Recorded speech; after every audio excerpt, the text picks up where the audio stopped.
Diwali always lights up India. Our cities, our villages, our shops and malls, everything is lit up during this time. It's a period of hope, triumph and celebration. But this year, it's not just our homes that have lit up. It's also our economy. This Diwali, the Indian economy is shining, all thanks to you, the consumer. Let's show you the data prepared by the CAIT, that's the Confederation of All India Traders, basically a top traders' body. They have calculated India's total Diwali sales at 6.05 lakh crore rupees. 6 lakh crore rupees, that's around $68.7 billion. It's a record in Indian trading history. Out of this, $61 billion was spent on goods. Things like footwear, garments, electronics. The remaining was spent on services.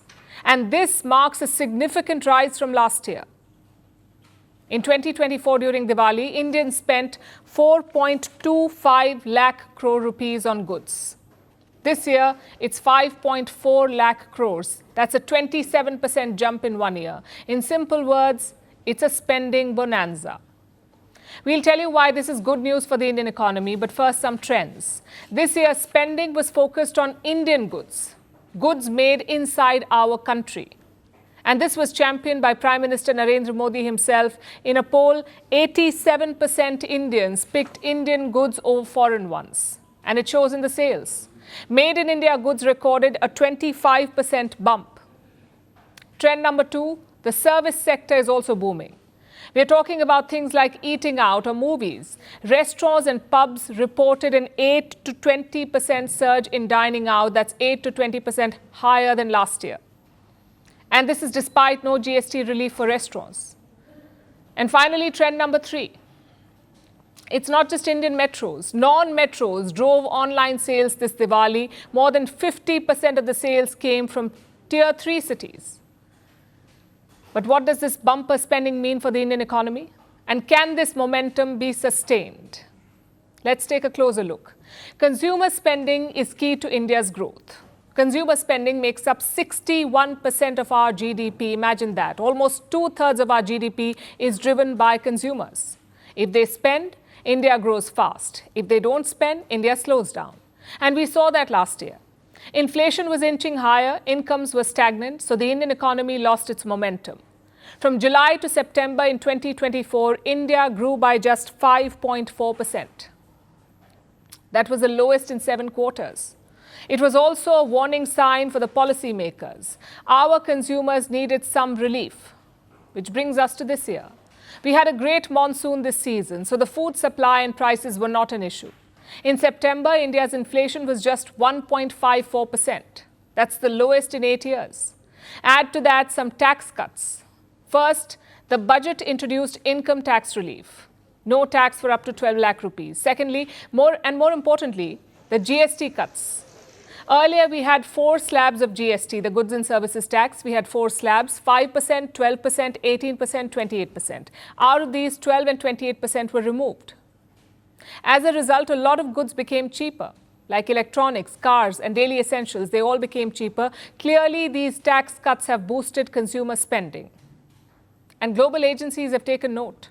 Last week, the IMF, the International Monetary Fund, raised their India growth forecast. They increased it by 20 points to 6.6%.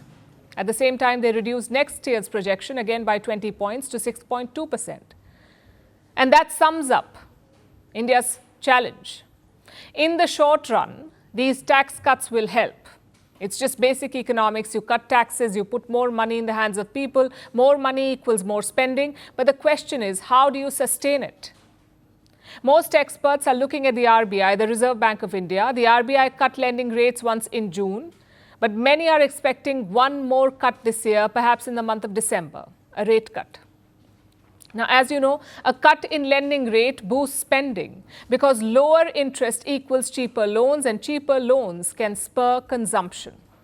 So that's one way to sustain this growth into 2026. But outside India, challenges are brewing. The biggest being the US tariffs. Donald Trump has imposed 50% tariffs on Indian goods. Those rates hit exports last month. Indian exports to the US dropped last month. by almost 12% in September. That was a drop. In comparison, they had risen in August. They had risen by 7% in August. But there's a saving grace too. India's diversification is paying off. Exports to other markets grew by almost 11%. That's up from 6.6% the month before. And yet, worries remain. The tariffs complicate a lot more than trade. For example, it could put US investments in doubt. It could complicate the visa process for Indian workers. So the tariffs are a big headache for India. Otherwise, things are looking up. Inflation is under control. Spending is up. And growth is gathering pace. The key is to preserve and build on that. Want the facts? The latest developments? News that gets straight to the point. Well, we've got all three just for you. This is Firstpost Live, a brand new show, your window into what really matters. Don't miss it.